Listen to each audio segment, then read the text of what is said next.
गुरु भगवान के अनंत अनंत शुक्राना। प्रेम बनाए रखना, चरणों से लगाए रखना। किससे कह रहे हैं? कन्हैया से, भगवान से। प्रेम बनाए रखना, चरणों से लगाए रखना। हम ही तो चरणों से लगेंगे। तो हम पहले, आप अपना प्रयास तो करिए। आप 1 कदम चलते हैं तो भगवान 100 कदम चलते, पर हम 1 कदम तो चलें। हम थोड़ी कोशिश तो करें। हमारा मन तो विश्व में ही फंसा रहता है। हम तो संसार का ही सुख चाहते हैं। नारायण, तो कृष्ण ने बांसुरी बजाई और ऐसा अमृत का लोभ दिया कि गोपियों को कि आओ, हम तुम्हारे बिना दुखी हैं, तुम्हारे बिना तड़फड़ा रहे हैं, तुम्हारे बिना क्षण क्षण कटते हैं। और जब गोपियाँ आ गई तो बोले, अच्छा अब थोड़ा ठंडा पानी लिया हो तो थोड़ा गर्म भी ले लो।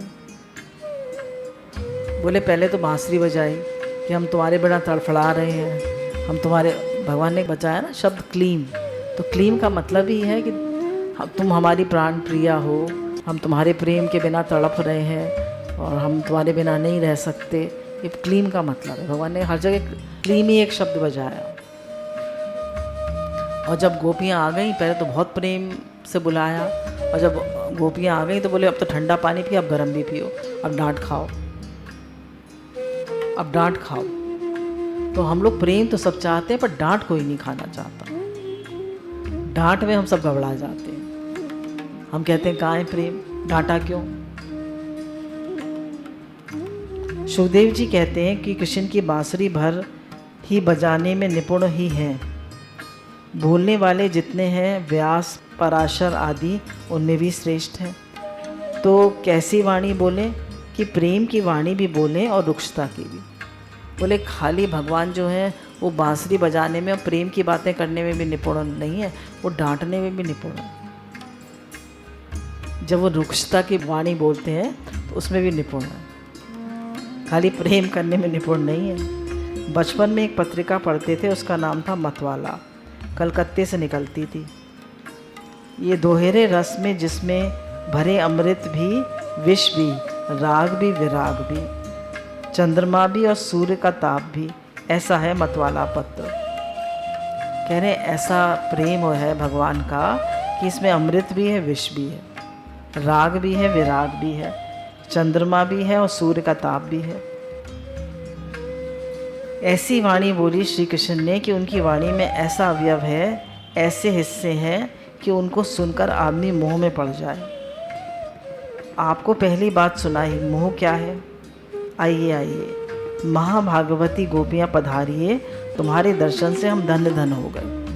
पहले तो ये कह रहे हैं गोपियाँ आई, मतलब बड़े खुश और बड़ी बांसुरी बजाई और बड़े उनके प्रेम में सम्मोहित और रास के लिए उन्हें बुलाया।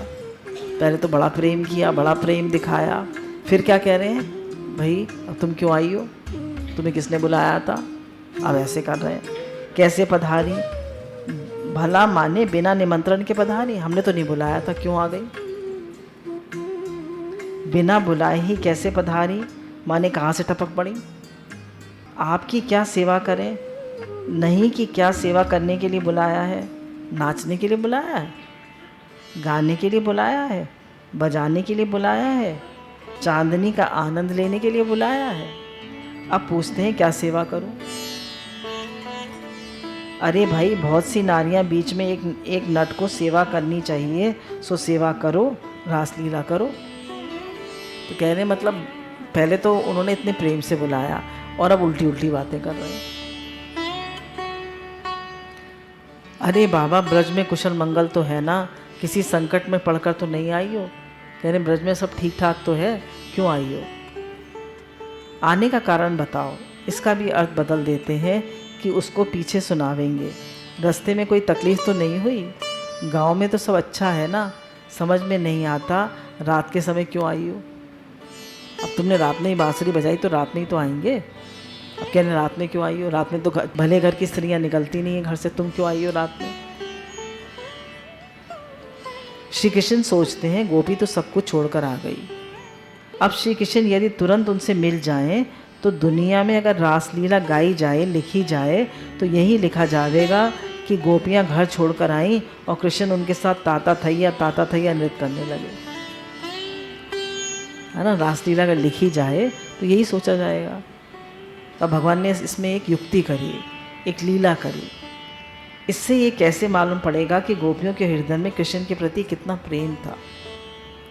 मतलब सब कुछ छोड़कर आई थी, फिर भी कृष्ण ने उनको डांटा या उनको विपरीत वचन बोले, फिर भी उनका प्रेम ज़रा भी कम नहीं हुआ। भगवान दुनिया को ये दिखाना चाहते हैं कि इतने विपरीत वचन बोलने पर भी वो रोने तो लगी, दुखी तो हो गई, पर उनका प्रेम कम नहीं हुआ, उनके मन में द्वेष नहीं हुआ। इससे ये कैसे मालूम पड़ेगा कि गोपियों के हृदय में कृष्ण के प्रति कितना प्रेम है। और असल में रासलीला तो इसीलिए प्रकट की गई ना, जैसे अब देखिए ध्यान से सुनिएगा, जैसे सीता जी को त्याग देने पर भी सीता का प्रेम राम के प्रति तनिक भी कम नहीं हुआ। सीता जी का राम जी ने त्याग कर दिया, फिर भी सीता जी का राम जी के प्रति प्रेम कम हुआ, और हमारा झटकम हो जाएगा। जैसे जुए में दाव लगा देने पर द्रौपदी का प्रेम पांडवों के प्रति छूटा। पांचों पांडवों ने द्रौपदी को जुए में दाव पे लगा दिया, और कैसे दुशासन घसीटता हुआ लाया बाल पकड़ के भरी सभा में, नग्न अवस्था में। तो कैसे लेकर आया और कैसे उसने बुरी तरह करा, सबके सामने कि इसको वो कर दो, निर्वस्त्र कर दो।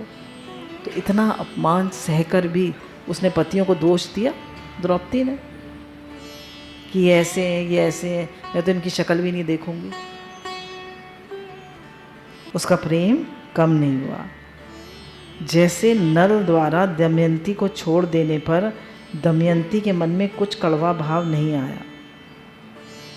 जब नल ने दमयंती को छोड़ दिया तो दमयंती के मन में जरा भी कड़वाहट नहीं आई।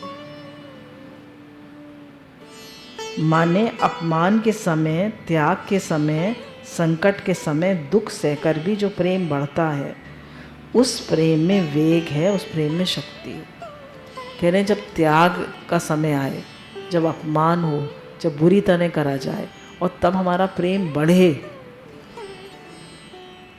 जब अपमान हो, जब बुरी तरह किया जाए और हमारा प्रेम बढ़े, तो कह रहे हैं उस प्रेम में शक्ति है, उस प्रेम में दम है। समझ रहे हैं? उस प्रेम में शक्ति है, उस प्रेम में दम है। जो त्याग के समय, संकट के समय दुख सहकर भी जो प्रेम बढ़ता है, उस प्रेम में वेग है, उस प्रेम में शक्ति है। और जो प्रेम मन की अनुकूलता प्राप्त करके बढ़ता है, मन की प्रतिकूलता होने पर घट जाता है, वह प्रेम है ही नहीं। कह रहे हैं जब मन की अनुकूलता होती है तो प्रेम बढ़ता है। भाई हम जा रहे हैं घूमने, कहाँ, यूरोप के टूर के लिए, हम जा रहे हैं कहाँ, वर्ल्ड टूर के लिए, हम जा रहे हैं कहाँ, दुबई, हम जा रहे हैं कहाँ, बैंकॉक। भाई तो दुनिया जा रही है, तुम कौन से बड़ी काम कर रही हो। बोले जब मन की अनुकूलता में प्रेम बढ़े तो वो प्रेम नहीं है, और मन की प्रतिकूलता में घट जाए तो प्रेम नहीं है। उसी प्रकार कृष्ण को ये जाहिर करना था कि देख लो गोपियाँ हमसे कितना प्रेम करती हैं, कैसे भी गोपियों का प्रेम संसार में प्रकट होना चाहिए। तो भगवान दिखा रहे हैं कि इतना अपमान किया हमने गोपियों का, इतनी बुरी तरह करा, फिर भी उनका प्रेम घटा नहीं। तो भगवान संसार को दिखाना चाहते हैं कि गोपियों का कितना प्रेम। यही रास के प्रसंग में कृष्ण की कड़वी वाणी करने का रहस्य है। भगवान ने कड़वी वाणी क्यों करी? कि वो संसार को दिखाना चाहते थे कि कड़वी वाणी होने पर भी गोपियों का प्रेम ज़रा भी कम नहीं हुआ। जैसे सुदामा जो थे, वो उनकी पत्नी जो थी सुशीला, आप बताया कि पति अगर समृद्ध हो सभी पत्नी प्रेम करेंगी, पर पति जो है वो ऐसे हो सुदामा जी जैसे, जो एक टाइम भोजन भी ना मिले, बच्चे भी भूखे रहें, फिर भी सुशीला कितना प्रेम करती। ऐसे करेगा कोई प्रेम? तो बताया क्या प्रेम की परिभाषा है कि कितना भी कड़वा बोलें, कितना भी अपमान करें, फिर भी हमारा प्रेम बढ़े घटे नहीं। तो प्रेम में हमारी शक्ति है, और नहीं तो हमारा प्रेम ऐसे ही है, कोई प्रेम नहीं है, राग और द्वेष है। हम बांसुरी बजाते हैं, वे आती हैं, सब कुछ छोड़कर आ जाती हैं। ये नहीं, उनके हृदय में क्या है, कितना प्रेम है, इसको दिखाने की बात है। भगवान कहते हैं हमने बांसुरी बजाई, वो आ गई, कोई बड़ी बात नहीं है, पर हमने उनको लताड़ा, बुरी तरह करा, कड़वी वाणी बोली, फिर भी उनका प्रेम और बढ़ा, कम नहीं हुआ। बोली हम जल जाएंगे पर हमारे कदम वापस नहीं लौटेंगे। बोले ये प्रेम भगवान संसार को दिखाना चाहते थे कि गोपियों का कितना त्याग है, कितना प्रेम है, कितनी तड़प है उनकी। यदि हम जीवन से, ब्रह्म अविनाशी जीवन से तुम्हारी सेवा करें तो भी तुम्हारी सेवा से उरण नहीं हो सकते। अब भगवान कह रहे हैं कि अगर अविनाशी जीवन से भी तुम्हारी सेवा करें तब भी हम तुम्हारे प्रेम से उरण नहीं हो सकते। क्यों? क्योंकि तुमने सबको छोड़कर हमसे प्रेम किया है। हम तो नंद बाबा और यशोदा मैया को नहीं छोड़ सकते, हमने तो तुमसे अकेले प्रेम नहीं करा है। और गोपियों ने सबको छोड़कर सिर्फ भगवान से प्रेम किया। तो भगवान कह रहे हैं हम तुम्हारे प्रेम की बराबरी नहीं कर सकते। श्री कृष्ण चाहते हैं सब जाने कि कितना प्रेम होने पर गोपियों के वे ऋणी हो गए। गोपियों का प्रेम धरती पर प्रकट हो, इसके लिए वे बोले, अरे गोपियों, ये तुम्हारा आगमन तो अस्थानीय है, माने अयुक्त है, ठीक मौके पर नहीं आई। बोले भगवान गोपियों का प्रेम प्रकट करना चाहते थे, इसलिए उन्होंने दिखाया कि बातें कही कि तुम्हारा प्रेम अस्थानीय है। क्यों आ गई? बेटाइम क्यों आ गई? किसने बुलाया था? मानिए आप लोग सत्संग के लिए आए और हम कहते हैं किसने बुलाया था, वहीं गेट से कहलवा दे। क्यों आए हो? ये कोई टाइम है आने का? किसने बुलाया था? तो मैं जाओ यहाँ से। तो आप क्या करेंगे? सबसे उल्टे लौट जाएंगे, कोई खड़ा भी नहीं रहेगा, सब भाग जाएंगे। और गोपियों का प्रेम देखिए, बोलिए हम जल जाएंगे पर वापस नहीं जाएंगे। किस मुंह से वापस लौटें? हम तो सब कुछ छोड़कर आपके लिए आए हैं। रोने लगती हैं, उनके आंसू कहते हैं आँखों से लेके पाँव तक बहने लगते हैं। एक तो रात्रि है, वे भी भयंकर, बड़ी घोर, और इसमें जो घोर प्राणी हैं, भूत प्रेत, शंकर जी, गण, सर्प, बिच्छू, भेड़िया, गीदड़, ये सब तो दिन भर छिपे रहते हैं और वे सब रात में निकल आते हैं, इसलिए तुम अपने घर लौट जाओ। अब भगवान कह रहे हैं गोपियों से, तुम अपने घर लौट जाओ। स्त्रियों को रात के समय जंगल में नहीं रहना चाहिए। वे भी तुम लोग कोई साधारण स्त्री तो हो नहीं, तुम बड़ी सुंदर हो। जैसे किसी को कहें तुम्हारी आँख सुंदर, तो इसका मतलब तुम पूर्ण सुंदर हो। तो कह रहे हैं गोपियों से कि तुम बहुत सुंदर हो, सुंदर स्त्रियों को यहाँ नहीं रहना चाहिए, तुम जाओ घर जाओ। जंगल में क्यों आई हो? तुमको मालूम नहीं तुम्हारे भाई ढूंढ रहे हैं। अब अपने भाई और पिता की याद दिला रहे हैं। तुम्हारे भाई ढूंढ रहे हैं, तुम्हारे पिता ढूंढ रहे हैं, तुम्हारे पुत्र ढूंढ रहे हैं, तुम्हारी माताएं ढूंढ रही हैं, तुम्हारे पति तुमको ढूंढ रहे हैं। अपने भाई बंधुओं को दुख पहुंचाना ये तो आवश्यक नहीं है ना। यानी क्यों दुख पहुंचा रही हो उनको? अब सब धर्म की बात बता रहे हैं, हर तरह से उन्हें डरा धमका रहे हैं। अब देखो, पहले श्लोक में कहा कि गोपियाँ आने की हमारी कोई जानकारी नहीं है। पहले तो ये कहा कि कोई जानकारी नहीं है, फिर कहा इतनी अंधेरी रात में क्यों आई हो, स्त्रियों को रात में आना ठीक नहीं है। फिर कहा तुम्हारे भाई बंधु ढूंढ रहे होंगे, क्यों आई हो। और तीसरी बात ये कही कि तुम्हारे घर के लोग व्याकुल हो रहे हैं, तुम्हारे घर में न देखकर वे ढूंढ रहे हैं। मैं देख रहा हूँ भला, हमारी दृष्टि वहाँ तक पहुँचती है, तुम लोगों के तो पाँव के नीचे तक नहीं सूझता। कह रहे हैं हम तो देख सकते हैं अपनी आँखों से कि तुम्हारे घर वाले तुम्हें ढूंढ रहे होंगे, और तुम्हें तो अपने पाँव के नीचे क्या है ये नहीं सूझता। गोपियों से कह रहे हैं तुम्हें तो तुम्हारे पाँव के नीचे सांप है, बिच्छू, ये भी नहीं सूझ रहा, और हमें तो क्या तुम्हारे घर में क्या हो रहा है हमें वो भी दिख रहा है। और हमको तो वहाँ तक सूझता है कि तुम्हारे घर वाले डर डर के हाय हाय बड़ी बदनामी हो जाएगी, हमारे घर की बहू बेटी कहाँ चली गई। घर में तुम्हें रात में नहीं देखकर ढूंढ रहे हैं, इधर उधर भगवान क्यों तुम उनके चित्त में भय उत्पन्न कर रही हो? बोले क्यों तुम घर वालों को डरा रही हो? जाओ घर जाओ, वापस लौट जाओ। अपने भाई बंधुओं का ख्याल तो करो। गोपियों को सामने देखा ना जाए, आमंत्रण तो गया अलग, आमंत्रण की जानकारी भी नहीं और शरीर का भय भी दिखा रहे। का गोपियों का श्री कृष्ण में प्रेम नहीं है? बिना प्रेम के ही उनके पास आई हैं। अरे उनका तो विश्वास ये है कि हम तो कृष्ण से कम प्रेम करती हैं, वे ही हमसे ज़्यादा प्रेम करते हैं। देखिए गोपियाँ सब कुछ छोड़कर आई हैं कृष्ण के लिए, सब कुछ, फिर भी उनका विश्वास है कि कृष्ण भगवान हमसे ज़्यादा प्रेम करते हैं, हम उनसे प्रेम कम करते हैं। और हम क्या समझते हैं? तो गोपियाँ क्या कह रही हैं कि भगवान का प्रेम ज़्यादा है, हमारा प्रेम बहुत कम है। प्रेम में मन जब ये कल्पना हो जाए कि हमारा प्रेम तो बहुत ज़्यादा है और उनका कम है, तो ये प्रेम का उल्टा मार्ग है। जब हम ये सोचने लगे कि हमारे प्रियतम का प्रेम कम है और हमारा ज़्यादा है, तो कह रहे हैं ये प्रेम का उल्टा मार्ग है, आपका प्रेम घटेगा, बढ़ेगा नहीं। तो गोपियाँ सोच रही हैं कृष्ण भगवान का प्रेम तो बहुत ज़्यादा है और हमारा प्रेम बहुत कम है। और हम हमेशा संसार में सोचते हैं कि मेरा प्रेम ज़्यादा है और इनका प्रेम कम है।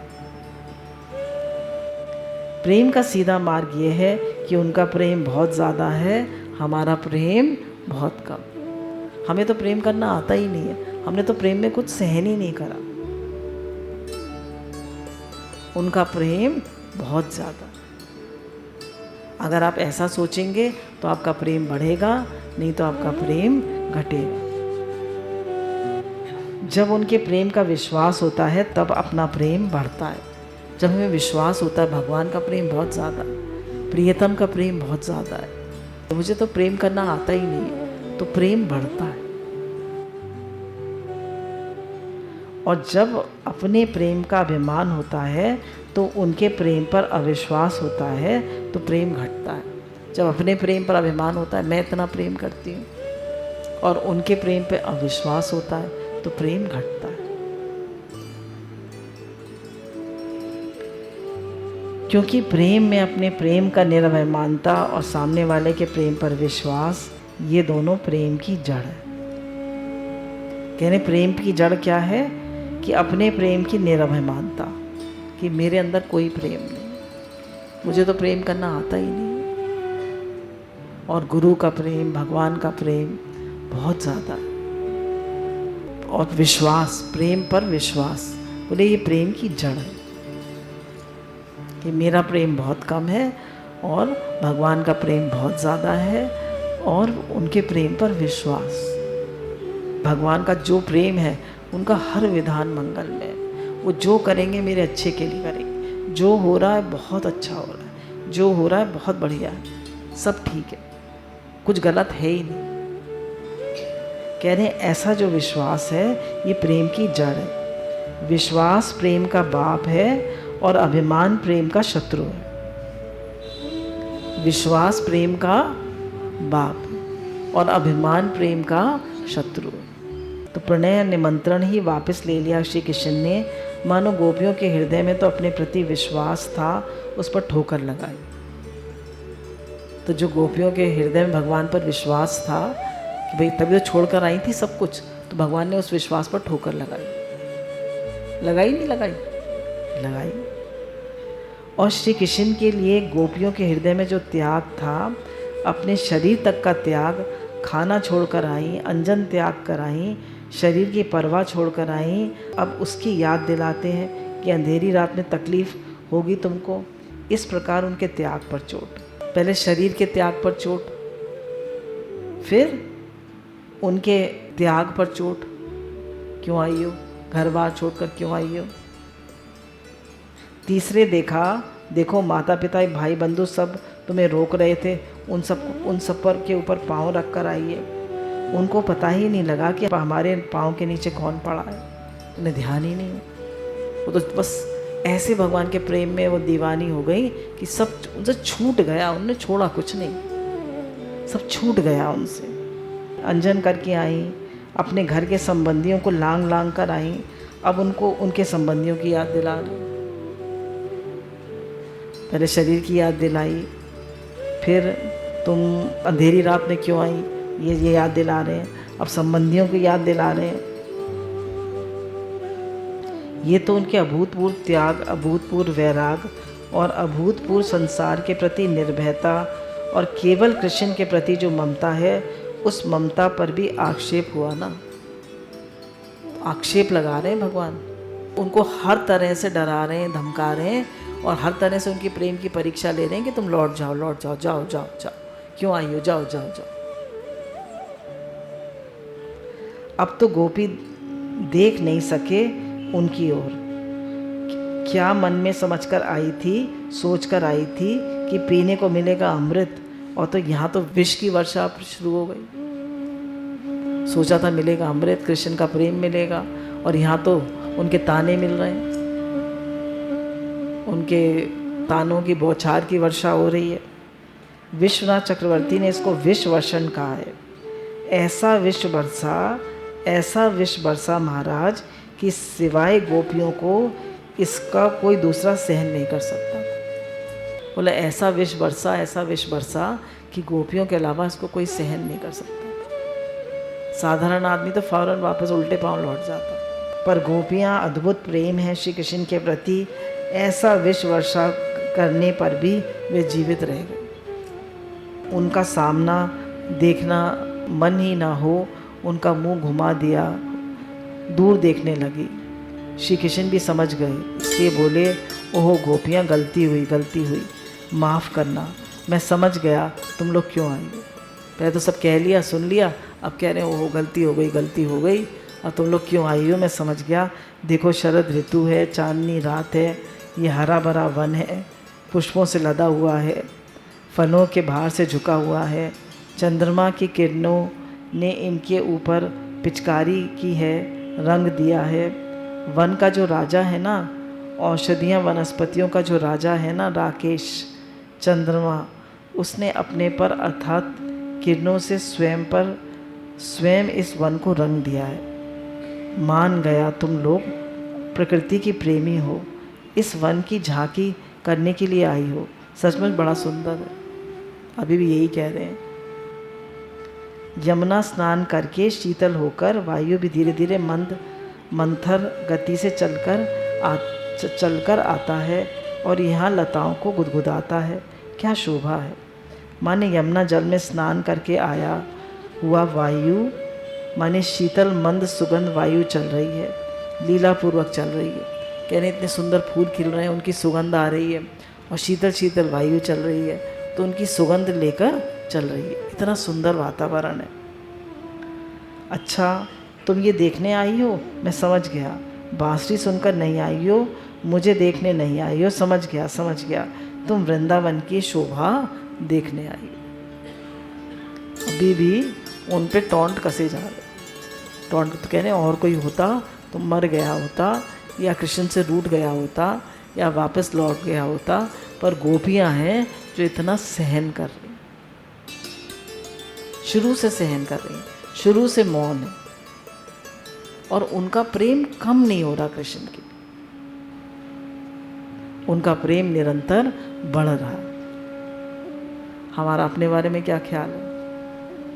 हम उनके 1/1000वां अंश भी है हमारे अंदर प्रेम का। तो कहने प्रेम में त्याग है, प्रेम में सहन करना है, प्रेम में कुछ भी कितना भी अपमान हो जाए फिर भी प्रेम बढ़े घटे नहीं, और हमेशा प्रियतम सही लगे। तो कहने ये प्रेम है। तो प्रेम को हम जानते ही नहीं है, प्रेम की क्या भाषा होती है। तो ये दिखाया है कि प्रेम क्या होता है। गोपियों के प्रेम से हमें दिखाया जा रहा है कि प्रेम क्या होता है। बाके बिहारी लाल की जय, हमारे श्याम सुंदर भगवान की जय, सद्गुरुदेव भगवान की जय। जय जय श्री राधे श्याम। आपको लग रहा है गोपियों का बहुत ज़्यादा प्रेम है, समझ में आ रहा है? और हमारा कितना प्रेम है? तभी तो ब्रह्मा जी कह रहे हैं मुझे कुछ लता पता बना दो ताकि गोपियों के चरणों की धूली मिल जाए। उद्धव जी भी यही कह रहे हैं। कितना प्रेम है। हमारा तो कुछ भी प्रेम नहीं, हम तो प्रेम का भाव ही नहीं जानते। इसीलिए हम गोपियों की बात सुनते हैं ताकि हमारे अंदर भी थोड़ा प्रेम आए। प्रेम में कितना त्याग है, कितना सहन करना है, ये हम सीखें। गुरु भगवान के अनंत अनंत शुक्राना।